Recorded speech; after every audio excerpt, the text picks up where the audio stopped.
Exatamente. Vamos pro Monumental de Núñez conversar com a Monique Danello, porque a Monique acompanha a seleção brasileira nesses últimos anos. Acompanha muito o bastidor, né? Acompanha, acho que consegue trazer pra gente um pouquinho de clima e tal. E aí, Monique, queria que você trouxesse um pouco, assim, pra gente. Você acompanhou aí, a gente assistindo o jogo daqui e tal, você daí.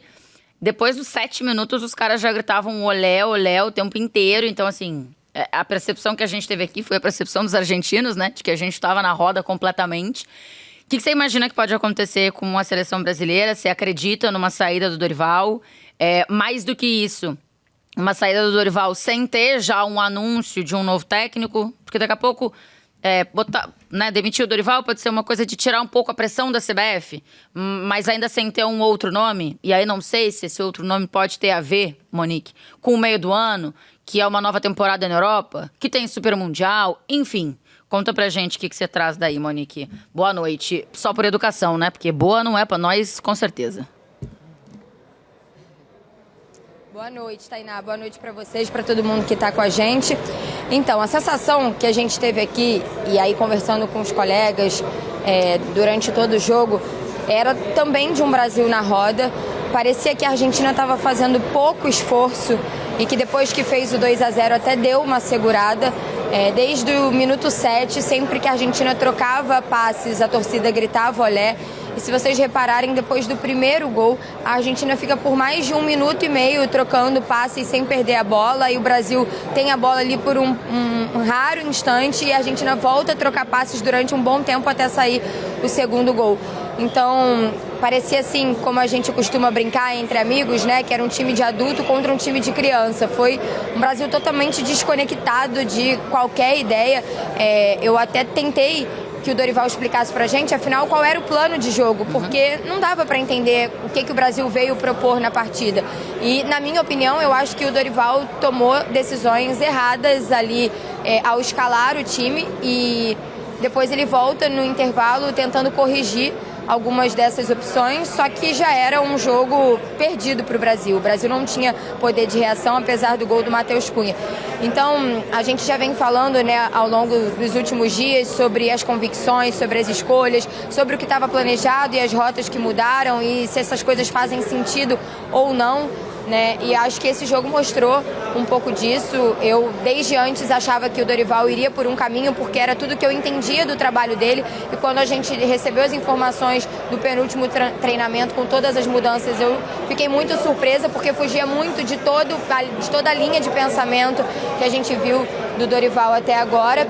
Ele foi questionado muitas vezes na entrevista coletiva sobre o momento de pressão, e ele diz que é o momento mais delicado que ele está vivendo na trajetória dele. E aí o meu ponto, Tainá, é assim, desde que o Dorival assumiu, ele teve um único momento tranquilo na seleção, que foram aqueles 2 amistosos do mês de março, que o Brasil consegue ganhar da Inglaterra e empatar com a Espanha depois de muito tempo sem enfrentar seleções europeias, né? Na era Tite praticamente não enfrentou, só lá no ciclo antes da Rússia. E aí isso trouxe uma expectativa, até um respiro, assim, uma sensação de que o torcedor ia voltar a se conectar com a seleção. E aí veio a Copa América, né, os 45 dias trabalhando com o grupo, e de lá para cá não teve um momento em que o Dorival não esteve pressionado, em que não esteve balançando, em que as pessoas não estivessem questionando a posição que ele ocupava ali na seleção brasileira. Eu vou primeiro falar o que eu tenho de informação e depois o que eu tenho de sensação pelo que eu conheço aqui do ambiente. O que eu tinha de informação antes da bola rolar é que a vitória contra a Colômbia deu um respiro, que o Dorival não cairia depois desse jogo da Argentina, né, independentemente de uma derrota. É claro que foi uma derrota com uma goleada, com uma atuação bizarra da seleção brasileira, e pode ser que isso mude o panorama, mas até antes da bola rolar, o que eu tinha de informação é que o Dorival não cairia depois dessa partida contra a Argentina, porque conseguiu a vitória contra a Colômbia, e aqui era um clássico, né, e em clássico a gente sabe que o resultado é muito mais aberto. Agora vamos falar do que eu tenho de sensação. O nome que sempre foi o preferido aqui, ele continua sendo o preferido. E esse nome já deixou mais ou menos subentendido que não ficará no Real Madrid após o fim da temporada. Só que a temporada só termina depois da data FIFA de junho, porque temos um Super Mundial de clubes no meio do ano. Então, no meu entendimento, no que eu conheço, se eu tivesse que dizer um caminho agora, eu acho que a comissão técnica será mantida até a data FIFA de junho. porque fazer a troca será um Brasil sem treinador em junho, né? Fazer a saída imediata agora e não ter um nome para assumir, partindo do princípio que o nome favorito desde sempre não está disponível no mercado agora, que é o Ancelotti, seria enfrentar a data FIFA de junho, ainda não classificado para a Copa, sem treinador, tendo que usar um tampão, vamos dizer assim. Ramon Menezes, que está na CBF, que nem permaneceria na Sub-20, seria esse o nome? Acho que não, né? Então, quem seria essa pessoa? Por isso, né, a minha sensação é que essa comissão será mantida até a data FIFA de junho. O Brasil vai ter um jogo difícil na altitude na primeira data contra o Equador, depois o Paraguai em casa, para tentar confirmar a classificação para a Copa nessa partida contra o Paraguai, que ainda não tem local definido. E aí depois há uma grande parada de junho até setembro e ao fim da temporada na Europa, com o fim do Super Mundial de Clubes ali no dia 13 de julho. E aí, se eu tivesse que apostar, eu apostaria que a mudança vai vir a partir daí, levando em consideração que desde aquela época, né, desde as conversas que existiram entre o Edinaldo e o Ancelotti, e de fato existiram, Ronaldo Fenômeno confirmou esses dias em entrevista ao Charlo Podcast que ajudou o Edinaldo nessas conversas, que o Ancelotti queria vir para a seleção e que isso acabou não acontecendo, né, por conta da relação com o Real Madrid, enfim. Eu acho que esse pode ser um caminho, entendendo que eu conheço aqui dos bastidores. Se falam em outros nomes, óbvio que vai ter um clamor popular pelo Felipe Luiz, né? E o nome do Jorge Jesus sempre esteve circulando aqui nos bastidores também.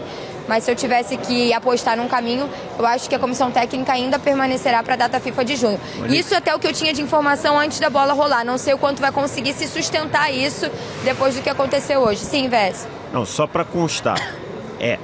O Ancelotti, ele renovou com o Real Madrid até o meio de 2026. E ele já disse e reafirmou que ele não pedirá para sair do Real Madrid. Que a única possibilidade seria se o Real Madrid o demitir. Então, assim, eu não sei como é que funciona. Só para lembrar, na outra passagem, na passagem do Ancelotti, em 2014... ele ganhou na primeira temporada Champions e Copa do Rei. Na segunda temporada não ganhou título nenhum. E numa maneira ricardiana, ele foi demitido na temporada 14 e 15. Não sei o que vai acontecer. O Real Madrid está atrás do Barcelona no espanhol. O Real Madrid praticamente está caminhando para ir para a final da Copa do Rei. E o Real Madrid está vivo na Champions aí, vai jogar as quartas de final. Eu não sei o que aconteceria com o Ancelotti se ele não ganhasse título, mais nenhum dos 3 títulos, se ele seria demitido ou não. Mas o Ancelotti reafirmou algumas vezes que ele não pedirá para sair do Real. Então, como ele tem contrato até 2026, até o meio de 26, ou seja, até as vésperas da Copa do Mundo. De novo esperando. Ou o Real Madrid, a única possibilidade de esperar o Ancelotti seria se o Real Madrid demitir o Ancelotti. Essa é a primeira questão. A segunda, que é informação. Se chamar o Jorge Jesus, ele vem depois do Mundial. Mas aí não vai convocar o Neymar? Exatamente. Como é que vai fazer aí, isso? Aí eu não sei. Não. Aí eu não sei. Mas isso aí é uma informação que eu estou trazendo. Inclusive, eu e Monique fizemos uma apuração recentemente. Isso aí é a informação que eu estou dizendo. Se chamar ele pós-mundial, o Jorge Jesus vem. Agora, o que vai ser na eliminatória, o que vai ser nos jogos de junho, eu também não sei. Agora, vai. E só para fechar, de novo, 22, técnico do momento. 23, técnico do momento. Diniz, chamou, não deu certo. 24, 23 para 24, técnico do momento. Dorival, chamou, não deu certo. Vai fazer de novo isso? Vai chamar o técnico do momento? Já que vocês falaram do Neymar, uma informação importante em relação ao Neymar: está fora da estreia do Campeonato Brasileiro com a camisa do Santos contra o Vasco. Neymar não jogará. Tá, deixa eu só, Monique, se você quiser completar aí algo em relação ao que o VS falou, senão eu te libero para você se posicionar aí e tal, e aí assim que passar algum jogador da seleção, você chama, você tem prioridade total, então você pode voltar junto com a gente aqui a qualquer momento, tá? Se você quiser completar o que o VS falou aqui, por favor. Tá bom. Não eu tô com o VS, acho que o nome do Jorge Jesus sempre foi um nome forte aqui nos bastidores também, mas agora há uma outra situação, né, que foi essa situação com o Neymar, então preciso entender, né, o quanto seria fácil de manejar isso no ambiente seleção, em que a CBF espera que o Neymar se recupere e esteja à disposição.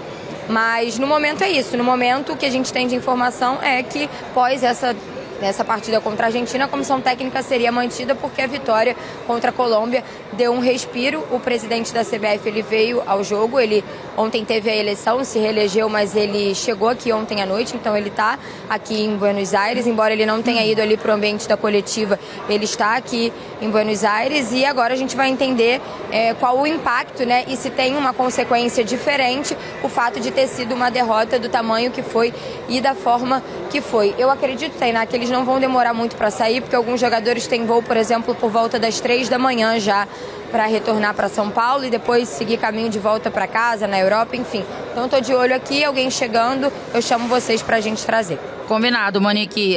Vai ficar ali posicionada. Eu gostaria muito que os jogadores parassem para falar, tá? Inclusive, eu sou aqui uma grande defensora dessa geração.